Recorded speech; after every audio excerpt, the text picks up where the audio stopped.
everybody. So we turned this into Q&A with the four of us here, so it's a little bit of a schedule change. I'm going to do my speech on Saturday.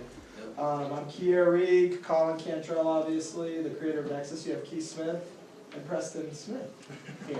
So these guys have been around since the beginning. We talk to each other all the time. We work on this stuff. We know a lot about it from different angles, so we just thought it would be cool to have an open forum where you guys could ask us any sort of questions that you have and we'll answer them. And if there's not enough questions, I guess we'll just make stuff up and talk. Maybe, I mean, you guys could start out talking about how you got into it a little bit. Sure, absolutely. So Colin and I met while I was working on another cryptocurrency project, and he had a white paper for CoinShield, and he shared it with me, and I read it, and I kind of understood what he was doing, and we talked, and we hit it off, and we just friends ever since. And you know, he said, "Hey, you want to get involved in this project?" And I was like, "Yeah, let's do it, and let's build a team." And so here we were. Yeah, I was working on the other project with him, and I was talking to both of them on the phone, and we were having some really good conversations. And that project didn't last, and he went to Colin. He was like, "Hey, I want Keith on board. You know, like we should get Keith in here." And I was really hesitant because, you know, in cryptocurrency there's a lot of scams out there, and the last project had big vision, and like a lot like Nexus. Like I wanted to be able to reach a lot of people and change the world, but unfortunately somebody scammed me out of my money. and so like I got hurt on it, and I'm done with Bitcoin. I'm done with cryptocurrency, and I'm just done with it. And he's like, "Oh, come on, man, just read the white paper, you know, really, you know, look at the code." So I started diving into it, and then it clicked. And I was like, yeah, this is it. I've been here ever since. I mean, I'm Colin, I built it. I typed a bunch of shit, got a carpal tunnel to prove it. You know, put some stuff together, and people liked it, and now we're all here. Yeah. I was introduced to Colin through a mutual acquaintance, and we talked on the phone for a long time one night. I kind of mentioned this a little bit earlier, but we vibed on a kind of like a spiritual level, I would say. A lot of different levels. A lot of different levels, and we were saying, hey, you know, there's these challenges with the money system, and I come from finance. I was a hedge fund trader for 9 years. I saw the inner workings of this stuff. I've seen how it's not great in certain ways, and the ways that it is great. And so we just talked a lot about that and how we could actually do something to change it. And this is something that I've wanted to do for a long time, but never had an outlet to actually work on it. So then we talked on the phone, and I was like, okay, I got to go meet this guy in person. Go down there, meet him. Colin's standing there with hair down to here. He's got his like lab, and there's like all this like weird like stuff. I don't even know what it was. It's like these metal I see 15 kilowatts? Yeah. There we go. And then he's got these computers, and he's like, man, I got this new network. It's really cool. Let me tell you all about it. And we just vibed. Kendrick was there, my brother. Yeah, remember Kendrick? That was when I was visiting Arizona for the first time. Yeah, Kendrick was I there. just sat there and listened to everything go over my head. So yeah, and we just kept talking and moving the conversation forward, and I started investing in Nexus and learning about cryptocurrencies, and here I am, and just we're doing everything we can to just create this decentralized system. And you know, it's not like, you know, we get paid in a traditional way. It's like, well, you own the coin. If the coin appreciates, then great, and if not, well, it's all voluntary too. Yeah, That's it's all another cool thing. voluntary. It's like, Yeah. you know, I mean, free markets are voluntary, so we're creating kind of voluntary systems, like true decentralization. Like people come, people go, people come back, people leave. I mean, you know, I'm sure like Paul Screen back there has been involved since day one. Remember that launch day? Mr. Blow through the, what was it, a time lock threshold? Remember that? Yeah, because I launched it different. We were working at the bugs. Yeah, we were working at the bugs. But like normal cryptos, they launch with, they'll release the binaries, and then everybody's racing to get those first blocks. And then they'll say, you know, Dash had the instant mining because people, you know, they basically had a broken difficulty. I think it was purposeful, but I mean, it's not too hard to break a difficulty, or it's easy, or whatever that means. But anyway, like, so it was funny because like, we had this, so I released binaries like 2 hours before, so everybody's sitting there mining, and it had a time lock, because we do things differently with Nexus. We don't do updates by blocks, we do it by a time lock, because we have unified time that keeps all the clocks synchronized. And I remember it was like opening the floodgate. I'm sitting there watching it, and it's like, whoosh! And then like, oh, it was chaos. We went through like, our forum was like, what, 20 pages at the time, and we went through 20 more pages, like just on launch day, man. And we got it off the ground and kept going, and then like somebody's 51%ing the tack over here, and then somebody's trying to do the difficulty over here, and like, it was crazy, man, the first few days, but got it stabilized, got it rocking and rolling. Yeah, and once these things are going, they're alive, they're out there in the world, and you can't They have stop a life them. of their own, yeah, it's, because people all over are making the blocks, it's really kind of cool. Like, you know, I mean, doing on my own test nets, building and everything was a totally different experience when you see everybody around the world was building these blocks. Right. We're all working together to build this and have this distributed consensus, so it's like, I mean, it's gaining a life of its own even more. I mean, with this conference, I mean, it exceeded all of our expectations. Yeah, and we put this It's amazing. conference together in 2 months, which was kind of fast and thought. Yeah, and we just had an idea like, hey, let's meet all the slackers, and like, it's just like rent out a room, and then like.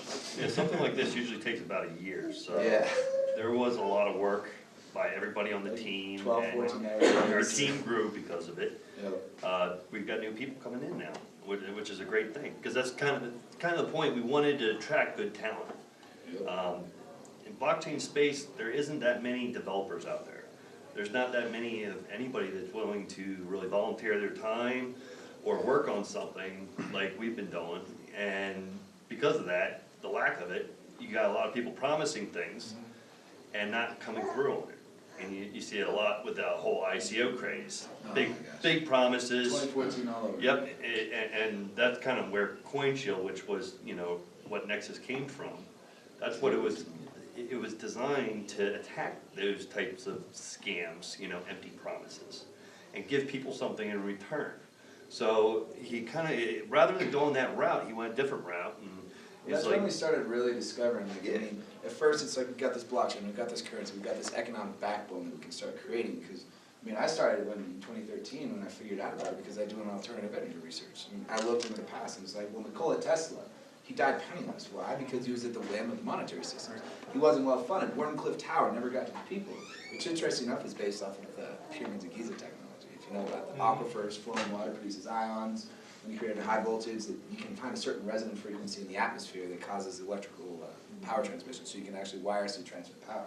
So I was like doing all these things, and we're like, well, we need to do something like on the economic side, and that's where it came in. And then the 2014 scams were just rampant. I mean, 50 launches a day at least, like all this like Dreamcoin, Hypecoin, Bob, We're gonna do this, we're gonna do that. Sexcoin, like everything, yeah, like over and over and over and over and over again. And we're just like, this is absolute chaos, and it was a conundrum back then. And, you know, I mean, I saw it coming. I was like, this is gonna, all these currencies right here, they're not contributing to the value of the space. They're pulling away. They're pulling away from the value. And from that, we had the grand finale. I remember Paycoin. Remember that? Yeah. We delisted ourselves from that in rebellion too, because Paycoin was like one of the biggest scams at the end of 2014. Like, people were literally, anybody that wrote articles against Paycoin and proved that it was a scam. What was They got Bitcoin? dead So animals. some of these people may not. Okay, so, what are these? those gold miners, right? God miners, geniuses at work, as they call it. He's in jail now, isn't he? I think so. Yeah, he's in jail. Yeah. Yeah, they good. found You him got out. persecuted. Yep. They were promising a Because they're $20 floor, right? Which means like the price won't go below $20. Now back in those days, that was like, A lot.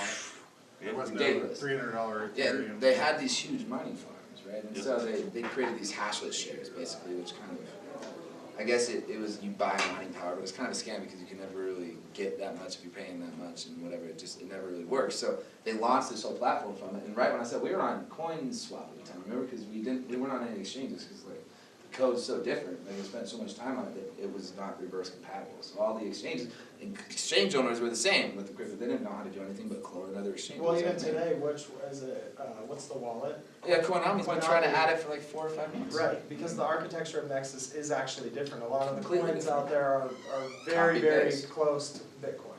Yep. Yeah, but So it's, explain how it's different. yeah. Well, so it started out with multiple proofs, because you have a 51% attack that happens when somebody overtakes one specific channel, right? So in Bitcoin, they use SHA-256, which is actually developed by the NSA, ironically. In a proof of work. And that's the proof of work mechanism. So basically the consensus of Bitcoin works in that you basically have the more work or the longest chain is the one that's always gonna win. So that's how you have partition tolerance, because it's kind of, if you think about blockchain, it's kind of like a distributed database. So partition tolerance is, well, if the network splits apart, like Europe and the US, they've cut the transcontinental lines before, and Europe and the US were cut from each other, and it has to have a way to find consensus again. So the proof of work is one of those, but it's also a mechanism of trust, because you're trusted by the amount of computing power that you're utilizing in order to create these blocks. And now, I mean, we're looking at like massive sums. So I created I saw quantum computers coming, I was studying them in that days, and most people are like, oh yeah, tinfoil hat, quantum computers are way out. I'm like, oh no, like SHA-3 functions are just coming out, like we need to do something. So started with SK 1024 is what we started, which is a 1024-bit output link. Perspective of that is about 4 times the size of Bitcoin, because with quantum computers on hashing specifically, they'll cut basically your bit security in half. So Bitcoin's about 128-bit quantum secure on the hashing levels, which quantum computers can pre-compute partial collisions and hashes, which basically means it renders that hashing algorithm insecure, because a hash is kind of like a digital fingerprint for a specific point of data. So if you have 2 pieces of data that make the same fingerprint, it's kind of useless. So that's kind of how hashing is seen. So we did SK 1024, and then started looking, well, we're wasting all this incredible amount of computing power. Like, why don't we utilize this to actually do something for science? So that's where I developed the prime number searching channel, which is searching for dense prime clusters, because there's been a lot of prime number conjectures, especially over the last century, where we don't know, because we've never calculated all the prime numbers in these large numbers. So And spacing. yeah, exactly, and how far apart they are. And I think it was Hardy-Littlewood, they did, they thought it was kind of a logarithmic curve, kind of like this. So, I mean, they had a decent idea, but there was no proof of it, and the only way to prove it was to spend massive amounts of electricity and computing power in order to find it. So it's like, well, why don't we have a byproduct? Because one of the initial visions of CoinShield, if you read the white paper too, is we're here to produce value for the industry. We're not here to take value from Bitcoin and say we're going to be better than Bitcoin. We're like, no, we're building new technology here that Bitcoin can use too. And I mean, a lot of the technology is reverse compatible for Bitcoin on like the lower level database. That works for it. Bitcoin can upgrade to certain different multiple proof systems and everything like that. So the Prime channel came there. So that was the first one to launch, and we launched. So that was the second channel. Well, that was the Prime. That was the very first one that launched. So Prime. we launched the Prime channel, and then we launched the hashing channel about a month later, and then we were going to do a third channel for a proof of stake. And so I worked off of Sonny King's original peer coin code, which was a proof of stake code, and I went through it, and I'm like, I could not in any good conscience put this out into a live network. There was a lot of gaping security holes. So I kind of went through and rebuilt it, and Keith actually had the idea of a variable interest model, which means you basically increase your interest rate, or your minting rate is what we kind of say, which is kind of correlatory to debt, which is not debt, it's actually producing the currency at the time.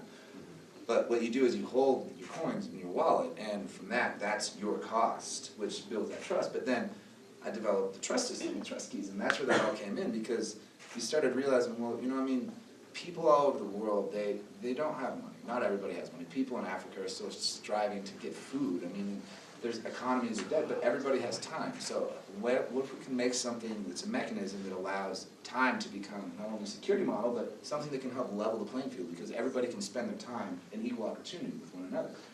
And so that's where the stake system came in. So those 3 channels check and balance one another too. So in order to overtake you, you'd have to 51% each 3 of them. Now, created like a decentralized checkpointing system, which is just based on a time span. So what that does is it locks the chain every 60 minutes so that you can't ever overwrite it. It's completely software. Yeah, so you have a lot of different architecture here that makes it challenging for it to just plug in, because these guys are used to code that looks a lot like Bitcoin. Yep. Yeah, And so they're that's used to one the of the standard challenges output that we links, too. have Yep. because of what's being created and the technology that's here. There's no mining pools that work. All the mining software was not reverse compatible, so we had to write that from scratch. So for example, Ledger with their technology and from their hardware wallets, they don't have the capacity with their current system. It would take a complete rewrite of their software to incorporate Nexus. Yep. Is there any questions? I mean, we've been kind of And we've been going around. Here we go, back here. What exactly is the core use case for Nexus? I mean, I've been studying it for about 2 weeks now, and I really don't have a clear grasp on if you're trying to go to a cryptocurrency, or if you're trying to go to a foundation to bring cryptos together.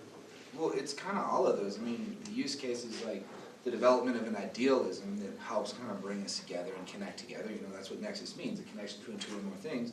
Another one is producing technology to facilitate that, One of them is the economic stability that we can create by having our own economic system outside of all the conventional fiat systems. Then other ones is the prime numbers, and some number theorists can study that.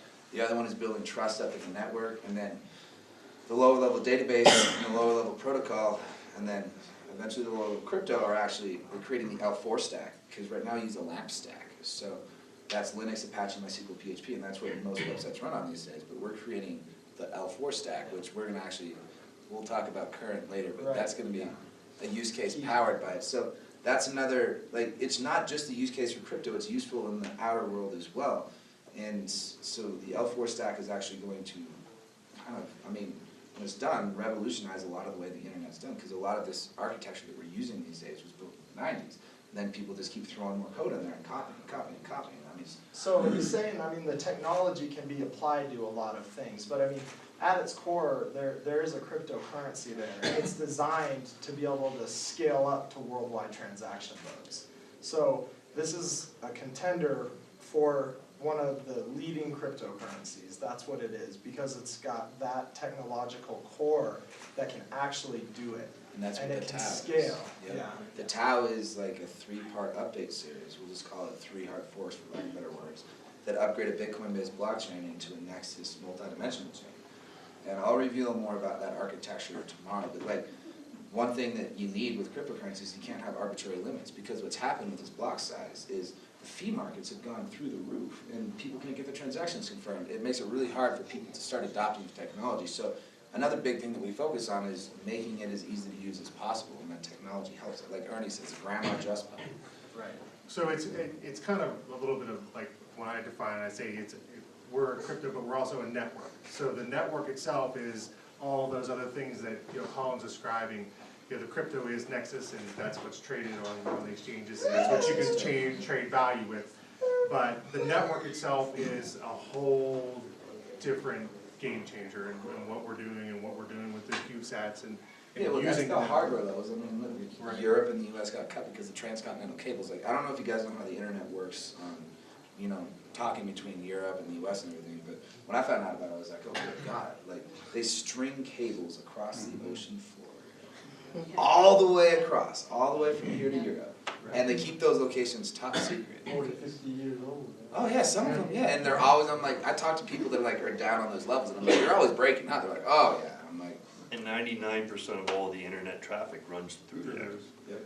And it's not coming from satellites. Right, and I mean, I think the contracting, the scripting engines for contracts that are coming Yeah, are that's gonna be another thing important too. Yeah. So something like similar to how Ethereum has smart contracts, Colin has ideas on how to improve upon that. So you're gonna be able to have this cryptocurrency underpin that has a very strong foundation, and then you'll be able to extrapolate on top of it.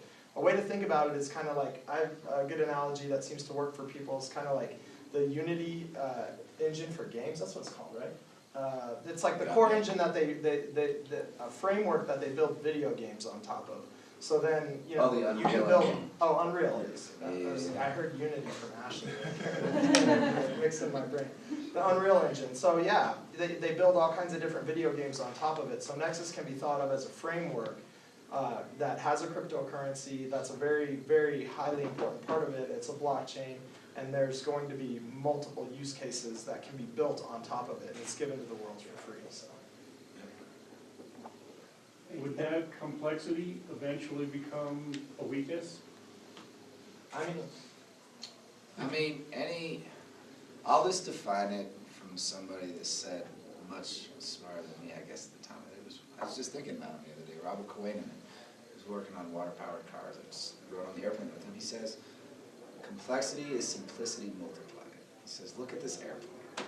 You got all these hydraulic lines, you got these electrical lines, you got the air ducts. It's all a bunch of, different moving parts. It seems complex, but when you isolate it into very simple components, and you simplify each one of those components to their utter degree, then the complex system works together, but the cogs have to all flow together. If your electrical system isn't activating your hydraulic system, you're kind of SOL. So it's kind of, the complexity of it can become a weakness if you don't build the foundation for the complexity. And that's kind of the issues we're seeing with Ethereum, with Bitcoin these days, with the scaling is, the system itself is simple, but yet the complexity that they're trying to do on top of it is so over the top for a blockchain, because a blockchain really, it's called the flood network. And I mean, even talked to the Intel guy, what was it, Colin Forbes, is Colin here? No. His, I think his brother-in-law works for Intel. I mean, I was telling him about how we're multi-threading the blockchain and how all these things need to be happening. And he's like, yeah, I get it. He's like, Bitcoin can't sell. I'm like, I know, blockchain won't work. See, people misconstrue blockchain with distributed database, right? A blockchain is one way to do a distributed database, but it's an inefficient way. It was actually based off of B money and BitGold, Satoshi Nakamoto's, and Hashcash. Those were the three different things, and it was a cypherpunk's dream back in 07, 08, and Satoshi was the first one to actually implement it. But, I mean, even some of the underlying architectures, like, I mean, not to get too geeky, but C-block index, or C-block, the way that even the data is indexed on disk, and how much memory you require just to operate it, and I haven't seen that change at all. I mean, they're adding more and more complexity on top of Bitcoin, which is like building a tower like this, but you know, if you have the foundation to support that complexity because you have all the channels where all the complex systems will go, it's like having an airplane that's very carefully designed rather than just having wires running from the roof and hydraulic lines running under you and like, you never know. So if something's not built from the ground up to support that, I mean, it's not going, I shouldn't say it's not going to be capable, but you're going to create a lot more work for yourself because you're going to have to constantly be redoing. Now, Satoshi didn't design Bitcoin to be worldwide.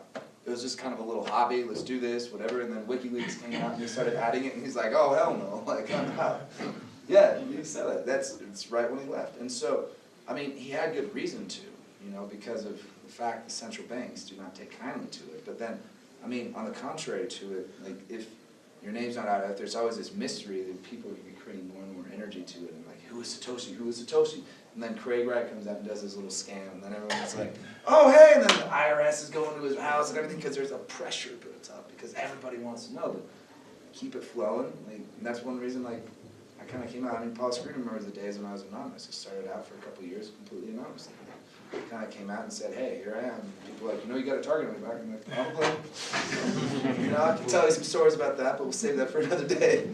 But like, I mean, just full circle on your question. Yeah, the foundation's not built to support that level of complexity that's required for the world to actually use a system like this. Then you're right. But if it is, then it'll work. So, and one other thing, you know, that's nice about Nexus is having 3 years of data.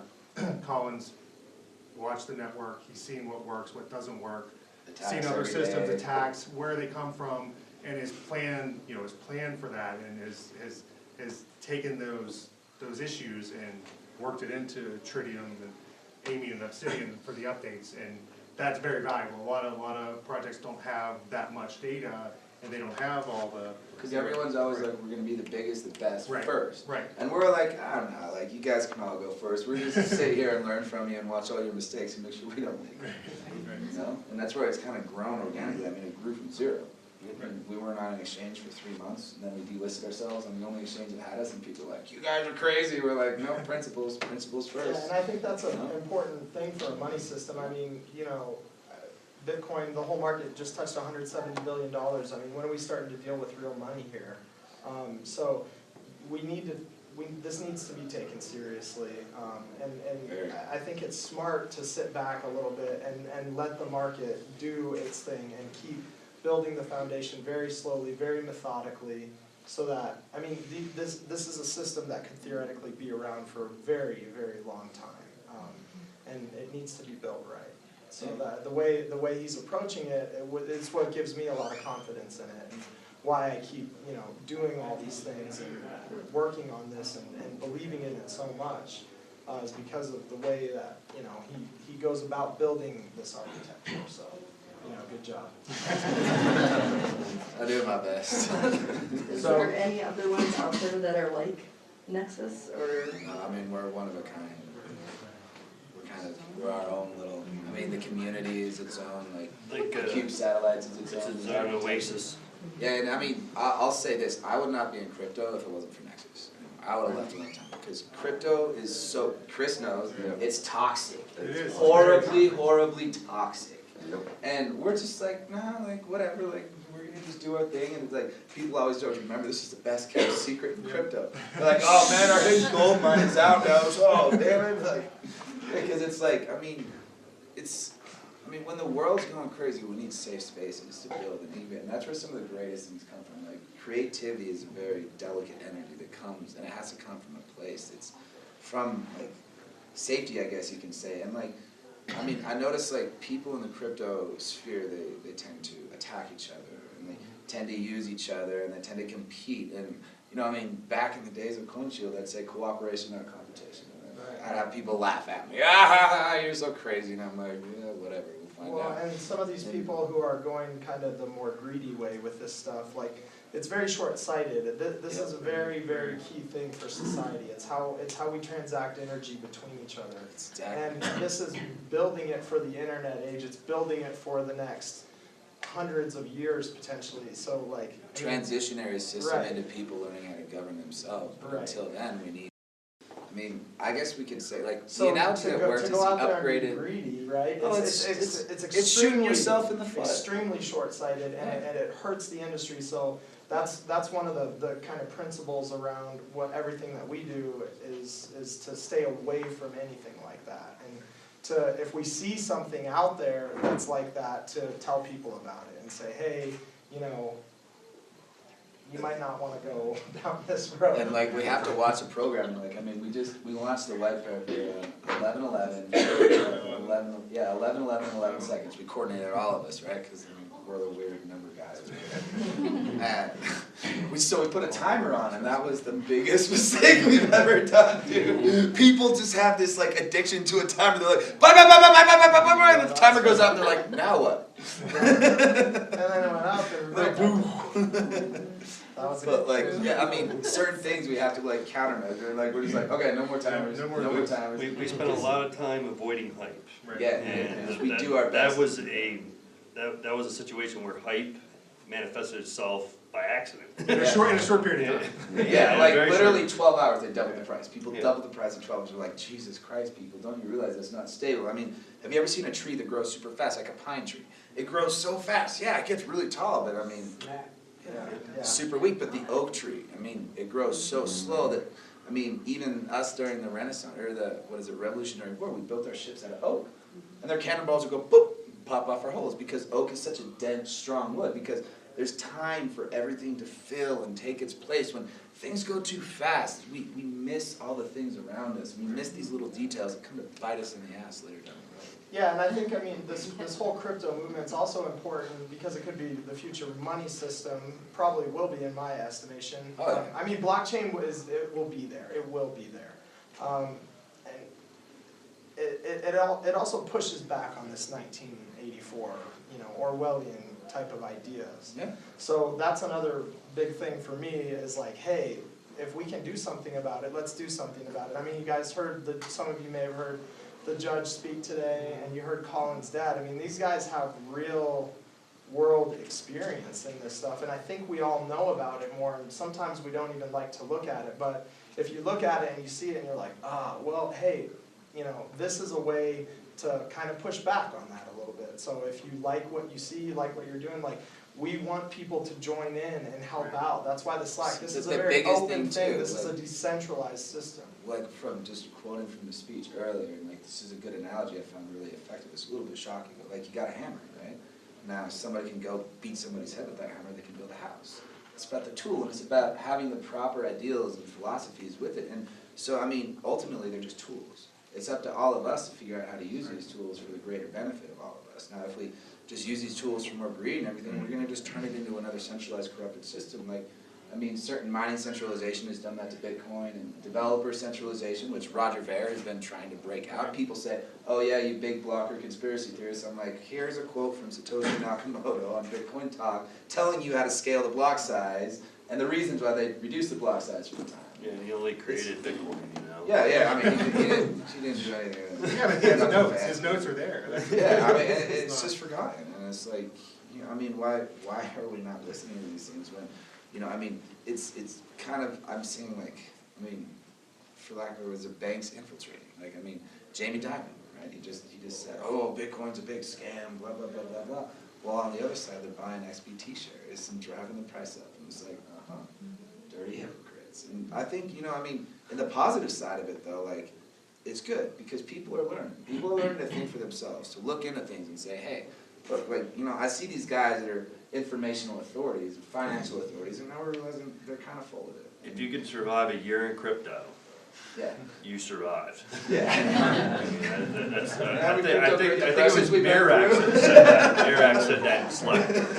But that's the other thing though, is And like he we're also trying to said- educate people on those systems and how they work, and even the people inside those systems, like we were at the bank, we were talking to the Yeah, we banker. invited the Oh, yeah. banker. I said, here, hey, see if he come shows see up. what it's about, you know, I mean, We're it's like, well, not, it's gonna destroy your bank, so you might wanna come, you know? but it's about spreading the message as well, and that's the other part of it, is talking to people and making people understand, you know, we're not just about money, we're not just about, you know, cryptocurrency, we're about a system, and we're about a system that can make things better if the tools are utilized. And money's in the just right a way. tool. And money's a tool. It's only a tool. It's up to us to do something. Yeah, I mean, these systems can do things like help 2 billion people who are unbanked. What did you guys find out about the Venezuela thing? Remember? Well, there's people mining Nexus in Venezuela. That means they're stealing electricity from the government of Venezuela to sell Nexus for Bitcoin, and then to use that Bitcoin to probably buy food and smuggle that food in to feed their families. So they're risking being in prison for a very long time or killed. I mean, And that's what happens. Just But so they everybody need to knows, Venezuela's going through a hyperinflation right now. That's where the How many government had so much. hyperinflations in the last century? There's been 56 hyperinflations in the last. Now, like, I mean, tell everybody what hyperinflation is. Now, hyperinflation is the Cato Institute had a definition for it, and I don't recall what it is right off the top of my head. Just to but the like- Kierre definition. But the Kierre definition is the prices are doubling in like a day or every couple of days. It's or runaway every few inflation. days. It's always a monetary phenomenon. It always happens when the central banks, they have to, it will not happen in a money system unless the central bank is rapidly printing money. Like it's the only way it happens. And when it happens,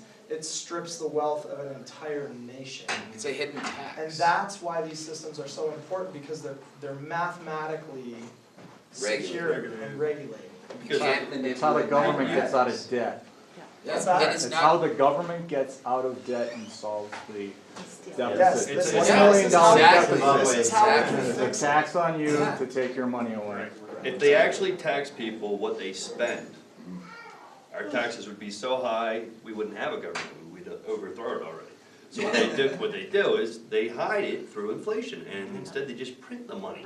And that means that you got money in your bank account, and as the year goes by, it loses value. So with 10% this year. yeah, 10%. 10% this year. And It's cryptocurrency, getting there's nobody there saying, I'm gonna print money and hide it from you and devalue You you. can't. It's As long as you can read the completely code based or upon understand the code. voluntary, who wants to accept, who wants to, I mean, and that's, we like to reflect Bitcoin and the way Bitcoin's market is. Bitcoin grew from nothing. I mean, Satoshi went in a couple little places and said, hey, check this out, hey, check this out. Yeah, a couple mailing lists, and I think he actually, when he logged in, he set his birth date as when they took the gold. Yeah, Oh, so, really? yeah, so like he designed this because specifically because of central banks. That's why he created Bitcoin. And I forget where I was going with that. Inflation. You can't get hyperinflation with cryptocurrency unless it is coded. And Into the everybody agrees cryptocurrency. to that update. And So, everybody I mean, says, yes, I wanna yeah, lose we my want- value. Yeah, we're gonna do it. I want So- hyperinflation, so obviously nobody's gonna say that. Yeah. Gotcha. And so we it got another puts the question. power in Yeah. people's hands. So, you know, I hear Colin Kierre talk a lot. Colin, please explain how you broke it down to the lower level database. When you develop, you run on a low power computer, why that's important to Nexus, and how it applies Okay, well, going forward. Database engines really haven't been rewritten for a long, long time, and a lot of the database technology we're using is from the 90s. So, I mean, it really kind of started with just a necessity. First, I created the lower level protocol, which is kind of like polymorphic template protocol. I'll explain what And I mean, that this means is later. like basically But from the then- ones and zeros to C++. Yeah, yeah, and so then I was like, wait, well, I can make a database too, and then Mirax was always like, the wallet takes too long. Yeah. This is unacceptable. That's what you gotta love Mirax, he's just like. That's total- 2 shout outs, Mirax. Mirax! Because you didn't make it. He's a legend, man. And then I'm like, okay, fine, like Berkeley DB's too damn slow, I'm tuning this shit, the caching's not working, I'm just gonna build it, I'm gonna build a new one. And so I did. And it brought our loading time from 20 minutes down to about 1.5 minutes, which was a significant increase because How long did that take it only has, what's that? to build it from anew? How 6 many- months, maybe. Version 2, like, I started version 1 just to play around with the mining pools. Just like, I just did it to be like, I'm gonna just do it to prove that I can do it. And I did it, and I'm like, hey, this is cool, like, I'll take it to the next level. So about 6 months, I'd say. Yeah, and how many lines of code in Nexus? Nexus, 160,000. Right, so when everybody's like, you know, like, wanting these updates and stuff like that, well, It's you know, not an maybe- easy process. Yeah, it's not an easy process, and maybe it's not good to get it right now. You know, No, maybe it it's comes better from that it's built the I way have to it give that needs up to be too, built. Like, I mean, this architecture, the Tau framework, I've been developing this architecture for 3 years now, like, just sitting back. How are we gonna scale it? How are we gonna figure out this partitioning? How are we gonna do this? Well, trust is that key now. That's where the trust system really comes in, because I'll think it like, I had a good analogy earlier where, think of your body, all your cells, they know it's normal homeostasis. Your body knows what's good data because it knows good DNA. Well, It the knows personal flow. one is good too, like how long we've known each other, that's. Yeah, that kind of goes into it, like, I guess, okay, well, I'll swap it that way a little bit. You got a reputation, right? The reputation determines whether or not you want to talk to somebody. They got a bad reputation, like Jabbar. Nobody wants to talk to him. Jabbar's a legendary troll for Nexus. Like, and he's made himself a legend, but as a troll. Like, I mean, hundreds and hundreds of accounts and like. This is a we guy don't who even- keeps coming back to Oh the my Slack, gosh, creating and new he's accounts and saying obsessed ridiculous with stuff. Popeye's chicken. That's his Yeah. thing. And I'm just like, everybody's got a dream. Because he's like, when Nexus is worth this much, I'm opening a Popeye's chicken franchise. We're like, good for you, Bubba. So a lot of this crypto stuff happens in forums if you can't tell online. Yeah, it's all online. So it's kind of cool because it kind of reminds me of like the 90s, you know, with all the chat rooms and everything. But anyway, so you got a reputation, and that's what's going to determine. So that's where you build your network-wide trust. And other nodes select whether or not they want to talk to you. Think about like human relationships, and you build a rapport between each other. You ask somebody a question, they give you an answer, and you check them, and you're like, hey, that's the right answer. Okay, cool. Now I know I can rely on you. You give me good data next time. And then you go to that person, you all have that friend, hey man, like, what's this? You know, call a friend on whatever the Jeopardy or some show that was is. You know, like, you all know that guy. And, you know, so these build a personal trust with another that's only known between you and that other node, which is something you can't manipulate. Because when you have a subjective trust, you've known that person for years. And so then this whole network knows the normal homeostasis, the normal heartbeat, how information flows through it, kind of like how your body flows. And then it's very, very easy to pick out somebody injecting bad data into it. You can see somebody coming in with a virus, and then you have antibodies that just know. And it's like, well, hey, you over here with your 10,000 new nodes, like, I don't even know you, and you're trying to tell me that, like, I'm wrong when, like, I'm talking to all my other homies back here that I've known for 2 years, and, like, they're telling me opposite, like, get out of here, go away. And so that's a way that really solidifies, because proof of work, its biggest mechanism is it allows to prevent what's called a Sybil attack. Right? A Sybil attack would be, it was named after Sybil, who had like 17 personalities or whatever, which basically means you can spin up 10,000, 20,000 nodes, and if you have just a consensus mechanism based around how many nodes are there and everybody voting, and there's no cost to it, then any asshole is just going to go in there and like swarm it with votes and be able to manipulate the chain. So proof of work says, well, you have to put this time and effort in computing to make this happen. You have to prove that. And so attack for proof of work is a 51% attack, because you have to have 51% of the mining power for that mechanism. Now, this is what allows us to do what's called partitioning, like what Vitalik calls it factoring or whatever, but the proper word is partitioning. That's how a database works. So what you can do is, the LLD is going to have the keychain, you're going to assign routes to everybody on it. And that's what's cool, is since it's built from the ground up, it's simple. It's got everything that you need for it to work. Nothing more, nothing less. Down to the zeros, down to the ones. And so, from up top, then as you start building trust and reliability with all these other nodes, you can start breaking the data apart. So instead of every computer having a whole 2 gigabytes, 10 gigabytes, 20 gigabytes, whatever, and every node having to process every message, you have trust with one another. And then you can just talk to each different group that is chosen to select certain data and hold that data. And you keep a recent cache of all of those blocks, and then you can contact everybody, and then you can just start up your node and be like, I only want to service a gigabyte. And so you can choose how much, and then that adds more capacity with increased node count. In Bitcoin and other conventional cryptocurrency, it says it's a flood network, which means the message packet that originates from the node. If I make a transaction, and imagine every one of these little squiggly things is a node, it has to flood out to every single node for them to know about it. And that takes a lot of time. Plus, then a block has to carry the transaction again, which then carries that same data twice, which is double network overhead, sorry. And it's inefficient, it works, it's good, it's solid. But in order to take it to the next level, things like SegWit aren't gonna do it. Where they got the concept of, well, we can pull signatures out, and we're gonna just put the signatures into another local tree, and we're gonna inject it into the Coinbase input script sig, which is what they do with like n-height and many other things, because they haven't changed the block structure. But Bitcoin is a victim of its own success, in my opinion, because it grew really fast, and it wasn't developed on the architectural foundational levels. Most people weren't even thinking it was gonna blow up. I mean, I remember when it went past 200, I was like, oh my gosh, it's gonna crash, like, back in the 2013 days, and then like, holy shit, it's going to 1200 now, and then like, you learn to ride it, but, sorry. Can you kind of talk about the vision and goals of Nexus for the next couple of years, and then specifically reversible transactions and how to quantify crypto? Okay, reversible, well, we'll get to the vision goals in a second, that's gonna be the long thing. I mean, the ultimate vision is connect people, bring people together. The world needs some unity now, like, the world unites with a common goal now. People come in with the common goal of making money, and then they finally come to the purpose of, we can actually change the world. We can do something about it, we can empower ourselves. That's the overall vision of it. Right. You can imagine a lot more tools, a lot more scale, a lot more people working in it for the next couple of years, I think. And really, like, you know, from my perspective and my seat and kind of sitting here, the next couple of years is really about the foundation, which is the TAO. Yeah, the TAO. Is getting the TAO done and getting that foundation really, really solid. That allows it to just grow from there, and everybody can build on that. And that's gonna be the strong foundation. And that's what, I mean, I have. What's that? Organically scale.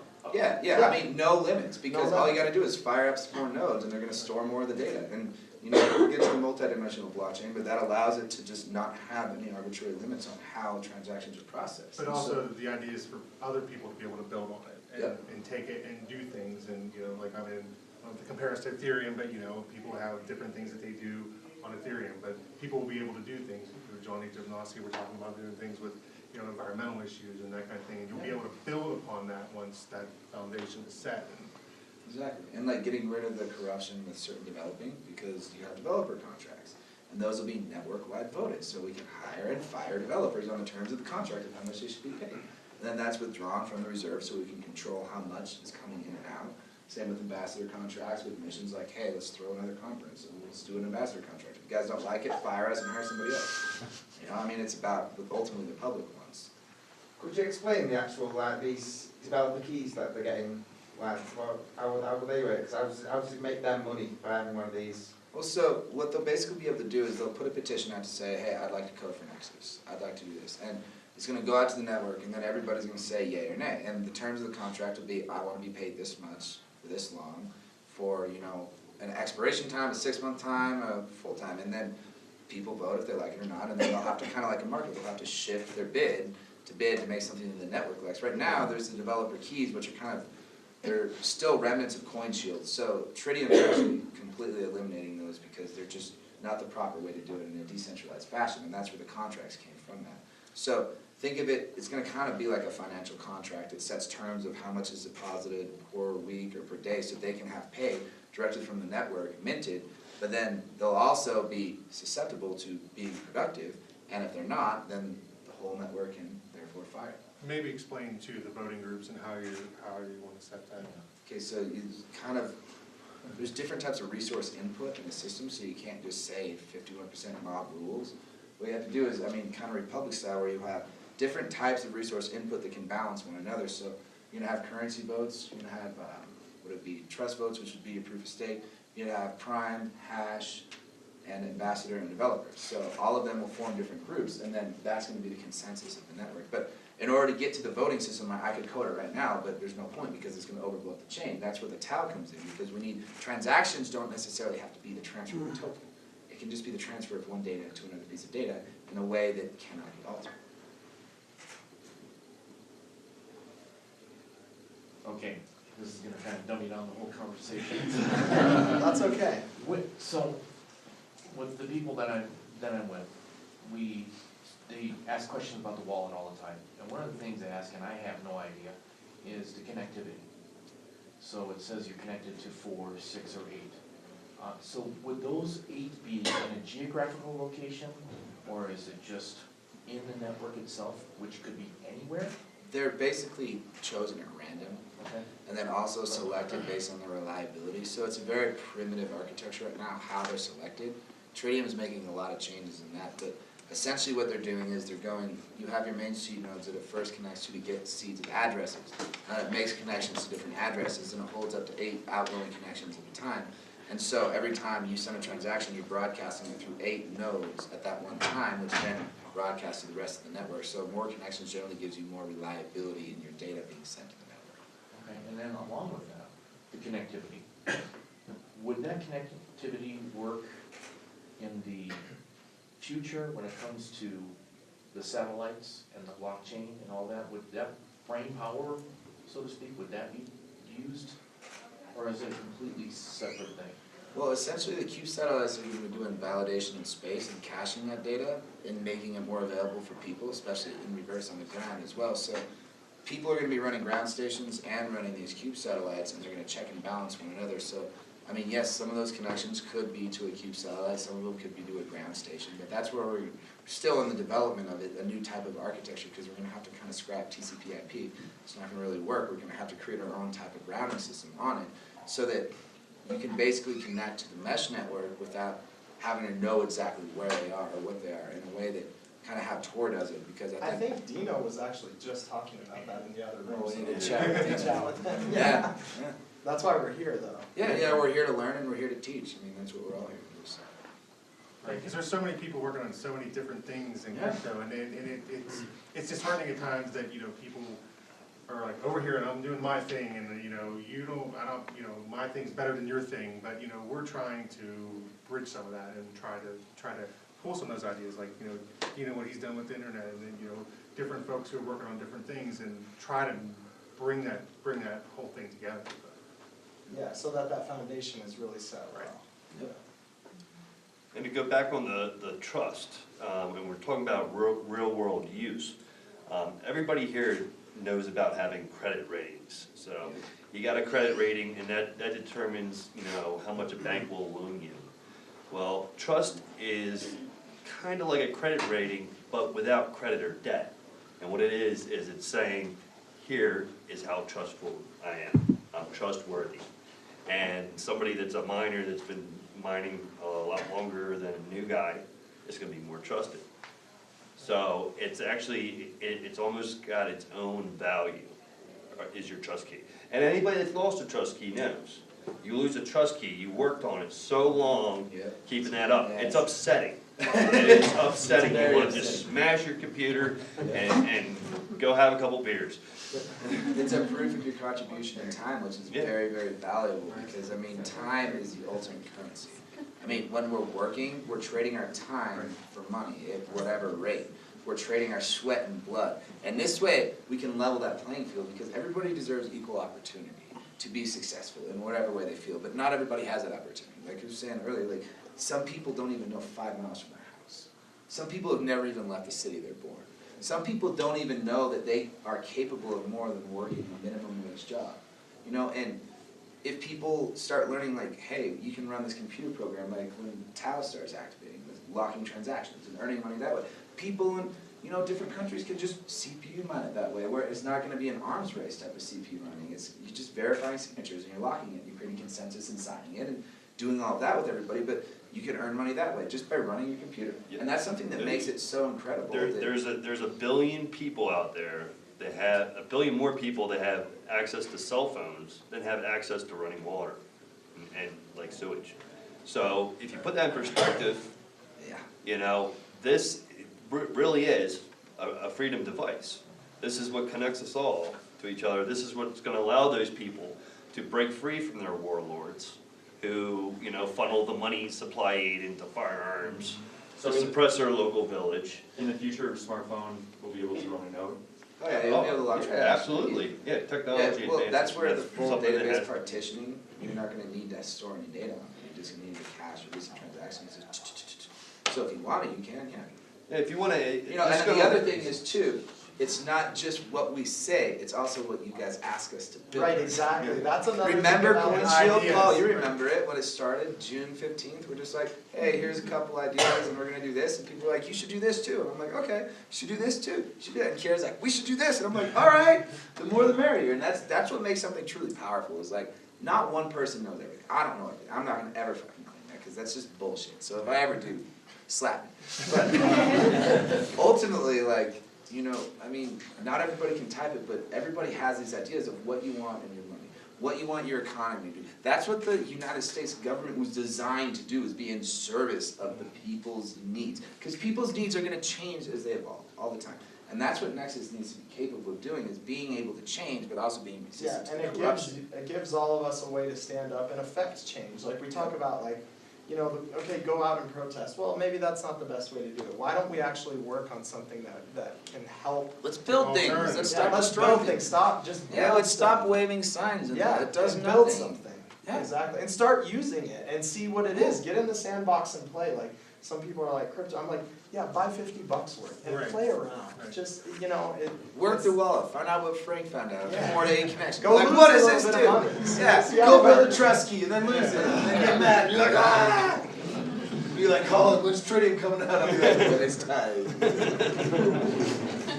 The trust keys, they give you a minting rate on the staking channel. So this is I've why seen, people- dude, I've seen this is why people 3% get keys. mad, I've seen because- 3% keys roll through the network, I'm like, that's why it's so hard to keep a trust key, because these guys have all the weight, and they're just sitting there churning around and nobody else can get it. But Tritium's gonna. Oh yeah, Tritium's doing, like, right now it's just like a 1-day expiration time, so if your trust key, if you don't produce a trust block within 1 day, then you lose your trust key. And that's just the initial design of it, because I was like, I'd rather have it more of a pain in the ass than insecure. So, you know, anybody that keeps a trust key is hardcore, but Tritium's is gonna be, I mean, trust me, you know, I'm like. Just a little smart for Academy. Exactly. So it doesn't work perfect yet, but it's growing. And it's, Brian's just coming into development too, so everybody say hi to Brian. Yeah. So, you know, it's growing piece by piece, man, and that's how things are built. But the new way it's gonna be, think about it like 2 curves. So you're gonna have a positive trust, or let's say positive trust here, and then a negative trust, which is gonna be up here. So in perspective, it'll basically be like, the further along you have, the more buffer you have. But your trust will never, your key will never be destroyed, it'll just be reset to 0. So you can 0 your key out if you don't produce trust blocks in time. But now this new one too, another problem is the difficulty. It wasn't weighted to the difficulty, and it's because I didn't know the exact, is it logarithmic, is it linear? Figured out it's exponential, we got that, so we're good there. That was another big thing, I had to sit here running hashes. Again, that's data, the data. Right, That's so how you got some the of these numbers, yeah. things, yeah, you have to let There's it no run way, in yeah. the wild and see. Well, and you have to calculate this stuff, like I need data in order to figure out to model these equations, because you can't model an equation unless you have the data to model the equations. So the new trust system is gonna operate much quicker, and it's also, we're not gonna have the conventional UTXO set anymore, that's incredibly inefficient. And it was designed to obfuscate transaction data, right? So that you never know who sent here and here, you got all these inputs and all these outputs, but you never know if it goes to who or who or who. But, you know, of course, the NSA and everyone has artificial intelligence programs that do it quite well. So that form of obfuscation is probably not the best. So, I mean, I think it's better to have. You really want it. It's I another personally, we've always kind of kept the principle against fully anonymous, because if it's fully anonymous, for one, it gives them a bat to beat with, because they're gonna say it's for dark markets, and of course, who else uses Monero but for dark markets? Like, what else would you wanna use it for? So, the signature chains, I'll explain some of that in detail tomorrow, but that's actually gonna take us to a new level of quantum resistance too, that's gonna pretty much render quantum computers like whatever, you could have 10 billion qubits for all you count.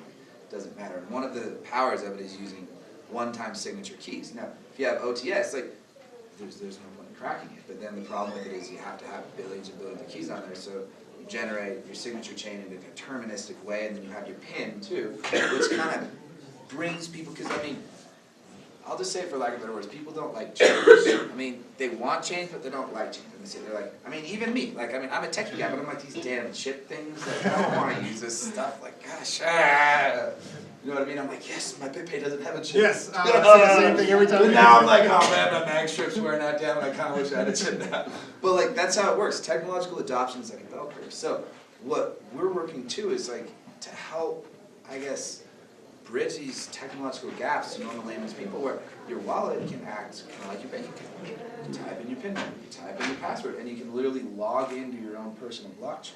And you create your own crypto in that chain. So you can have your password and your PIN, and only you knows that. Now you can only use secure passwords, you're gonna have to make mechanisms in that. But that opens up a whole new thing. Like people are like, oh, can I change my password to this? Well, you will be able to. You're gonna be able to log into your personal blockchain, which will be your signature chain. And then that's where you can build the trust. And that's where you'll be able to create receive addresses. That's where you can create contracts. If you have a kid and you're like, hey, here's 100 Nexus, but it's got a 50, Nexus on hold, if you're a good boy. But I can cancel that if you're bad. And, there's a whole total, plethora of new features that can come from that. And we get back to reversible transactions, same type of thing. You can have either a delegate people, you elect certain nodes that you trust to say, can you be escrow for this to reverse it if I want this reversed, or if there's some disagreement, or you can do it just on a time. So you can say, well, this transaction is not going to be confirmable for this amount of time, so I can make sure I double check my address, or they at least receive it. The probably better way is the two-way signatures, which is going to basically require the endpoint to sign it, which then you can start filtering and saying, well, I only want to accept payments from certain keys. Or, I can reject these transactions. Except right now, if somebody sends you for lack of better examples, if, some organization that you really don't like sends you a big, giant amount of Bitcoin to try to frame you or whatever the hell and create this big thing, you could just be like, reject. And I says, but with Bitcoin you can. You're like, uh-oh. But it also isn't reversing the blockchain. We're not reversing the blockchain and redoing it. No, we're not Ethereum. So yeah, is there any other final questions? I think we're running out of time here, and we got the time lecture. We don't want to steal anybody's time. Right. I think the coolest thing is that it's such a contributor-based network, and it's going to be such an amazing experience and an experiment with humanity of watching how everybody's coming together. So I think this is great. Thanks, everybody.